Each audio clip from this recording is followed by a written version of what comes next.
പ്രിയ പ്രേക്ഷകരെ, 3.5 കോടിയിൽ അധികം വരുന്ന കേരളത്തിലെ ജനസംഖ്യയിലെ വലിയൊരു ശതമാനം ആളുകൾക്ക് ഏറ്റവും സംരക്ഷണം ഒരുക്കുന്ന, അവരുടെ ജീവിതത്തെ മുന്നോട്ട് നയിക്കുന്നതിൽ നിർണായകമാകുന്ന ഒന്നാണ് ഈ സാമൂഹിക പെൻഷൻ എന്നുള്ളത്. പ്രത്യേകിച്ച് വയോജനങ്ങൾക്ക് നൽകുന്ന സാമൂഹ്യ പെൻഷൻ. ആ പെൻഷൻ ഒരു പരിധിവരെയെങ്കിലും അവരുടെ ജീവിതത്തെ മുന്നോട്ട് നയിക്കുമ്പോൾ ഈ പെൻഷൻ ലഭിക്കുന്ന രീതിയിൽ ഇനി മാറ്റമുണ്ടാവുകയാണ് എന്നതാണ് എടുത്തു പറയേണ്ടത്. അത് വലിയ തോതിൽ ചർച്ച ചെയ്യപ്പെടുന്ന ഒരു സാഹചര്യം കൂടിയുണ്ട്.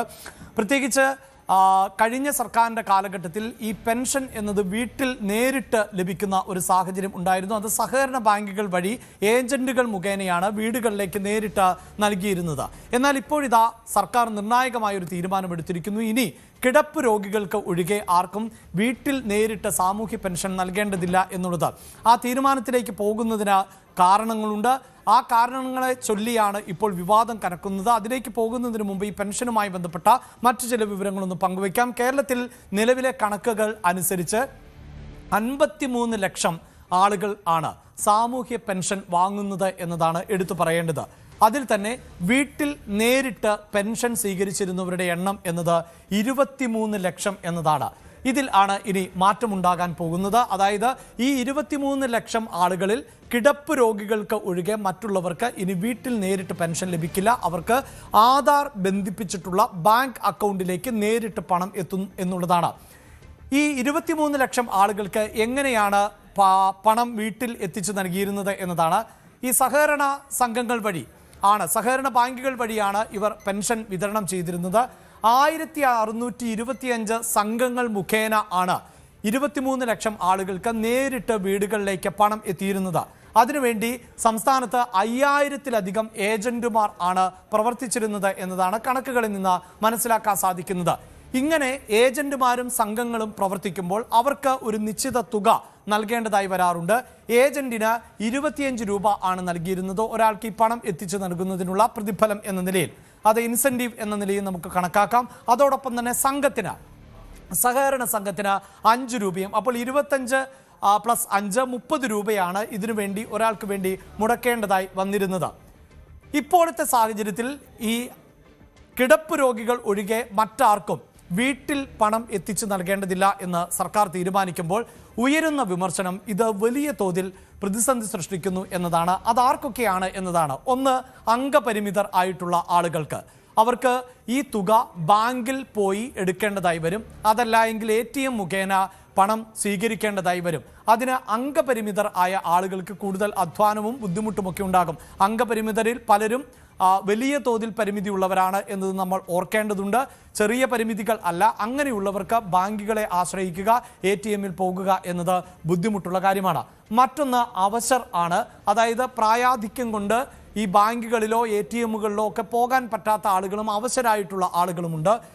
ഈ പ്രായമേറിയവർ തന്നെ ചിലർക്ക് ആശ്രിതർ ഇല്ല എന്നതാണ് എടുത്തു പറയേണ്ടത്. പലപ്പോഴും നമുക്കറിയാം, നമ്മുടെ കുടുംബങ്ങളിലൊക്കെ അവരുടെ മക്കളോ ബന്ധുക്കളോ ഒക്കെ ഈ പ്രായമായവരെ സംരക്ഷിക്കുന്നുണ്ടാകും. എന്നാൽ എല്ലാവരും കേരളത്തിൽ അങ്ങനെ എന്ന് പറയാൻ സാധിക്കില്ല.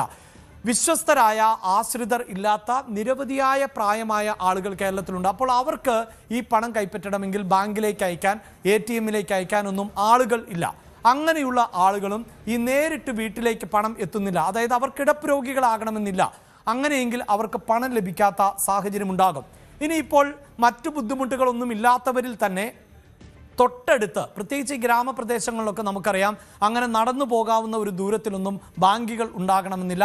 ATM-കൾ ഗ്രാമപ്രദേശങ്ങളിൽ വളരെ കുറവാണ് എന്ന് നമുക്കറിയാം. അപ്പോൾ ഈ സമീപത്ത് ബാങ്കോ ATM-ഓ ഇല്ലാത്തവർക്ക് ഈ നേരിട്ട് തുക ലഭിക്കില്ല എന്നത് വലിയ പ്രതിസന്ധിയാണ് സൃഷ്ടിക്കുക. അതോടൊപ്പം എടുത്തു പറയേണ്ട മറ്റൊന്ന്, ഇപ്പോൾ നമുക്കറിയാം ഈ ആധാർ ലിങ്ക് ചെയ്തിട്ടുള്ള ബാങ്ക്, അതിലെ മെസ്സേജുകളൊക്കെ നമ്മുടെ മൊബൈൽ ഫോണുകളിലേക്കൊക്കെയാണ് വരുന്നത്. പ്രായമായവരിൽ ചിലർക്കെങ്കിലും മൊബൈൽ ഫോണുകളൊക്കെ കൃത്യമായി ഉപയോഗിക്കാൻ അറിയാത്തവരുണ്ട്. സാങ്കേതികമായ പരിജ്ഞാനത്തിൻ്റെ കുറവുള്ളതുകൊണ്ട് ATM-ൽ പോയി ATM കാർഡ് ഉപയോഗിച്ച് പണം സ്വീകരിക്കുക, അതിനും ശേഷിയില്ലാത്ത പ്രായമായ ആളുകളുണ്ട്. അങ്ങനെയുള്ള ആളുകൾക്ക് ഇത് വലിയ പ്രതിസന്ധി സൃഷ്ടിക്കുന്നു എന്ന വിമർശനം ആണ് ഉയരുന്നത്. ഈ വിമർശനം നിലനിൽക്കുമ്പോഴും സർക്കാർ എന്തുകൊണ്ടാണ് ഈ നിലപാടുമായി മുന്നോട്ട് പോകുന്നത് എന്നതാണ്. സർക്കാർ പറയുന്നത് ഈ ക്ഷേമ പെൻഷനുകളുമായി ബന്ധപ്പെട്ട് വലിയ തട്ടിപ്പ് നടക്കുന്നുണ്ട് എന്നതാണ്. അതായത് മരണപ്പെട്ടവരുടെ പേരിൽ പോലും ഇപ്പോഴും പെൻഷൻ വാങ്ങുന്ന സാഹചര്യം ഉണ്ടാകുന്നു എന്നതാണ് അതിലേറ്റവും എടുത്തു പറയേണ്ടത്. മറ്റ് ഒരു വിമർശനം, ഒരാൾ തന്നെ ഒന്നിലധികം പെൻഷൻ വാങ്ങുന്നു എന്നുള്ളതാണ്. അനർഹരായ നിരവധി ആളുകൾ, അതായത് ക്ഷേമ പെൻഷൻ വാങ്ങേണ്ട ആവശ്യമില്ലാത്ത മറ്റ് വരുമാനം ഉള്ള സർക്കാർ സംവിധാനങ്ങളിലോ അല്ലെങ്കിൽ മറ്റിടങ്ങളിലോ ഒക്കെ ജോലി ചെയ്യുകയോ വലിയ വരുമാനമോ ഉള്ളവരൊക്കെ നിരവധിയായി പെൻഷൻ കൈപ്പറ്റുന്നുണ്ട്. അങ്ങനെ അനർഹരായിട്ടുള്ളവർ കൈപ്പറ്റുന്നു. ഇതെല്ലാം ഒഴിവാക്കാൻ സാധിക്കും എന്നതാണ് സർക്കാരിൻ്റെ വാദം. അതായത് ഈ ആധാർ ബന്ധിപ്പിച്ചിട്ടുള്ള അക്കൗണ്ടിലേക്കാണ് വരുന്നത്. അപ്പോൾ ഒരേ അക്കൗണ്ടിലേക്ക് ഒന്നിലധികം ക്ഷേമ പെൻഷൻ എത്തിയാൽ അത് കൃത്യമായി മോണിറ്റർ ചെയ്യാം. ആധാർ ലിങ്ക് ചെയ്തിട്ടുള്ളത് കൊണ്ട് തന്നെ അയാളുടെ വ്യക്തി വിവരങ്ങൾ ഉൾപ്പെടെ വളരെ കൃത്യമായി അറിയാൻ സാധിക്കും. മറ്റ് ക്ഷേമ പെൻഷനുകൾ, ഒന്നിലധികം ക്ഷേമ പെൻഷനുകൾ ഒരേ സമയം സ്വീകരിക്കുന്നുണ്ടോ, ഇവർക്ക് ഈ ബാങ്ക് അക്കൗണ്ടുമൊക്കെ പരസ്പരം ലിങ്ക്ഡ് ആണ് എന്ന് നമുക്കറിയാം. അതുകൊണ്ട് തന്നെ ഒരു ബാങ്കിലെ അക്കൗണ്ടും മറ്റൊരു ബാങ്കിലെ അക്കൗണ്ടും ഒക്കെ പരസ്പരം ബന്ധിപ്പിക്കപ്പെട്ടിട്ടുണ്ട്. അതുകൊണ്ട് തന്നെ അത്തരം തട്ടിപ്പുകൾ തടയാം.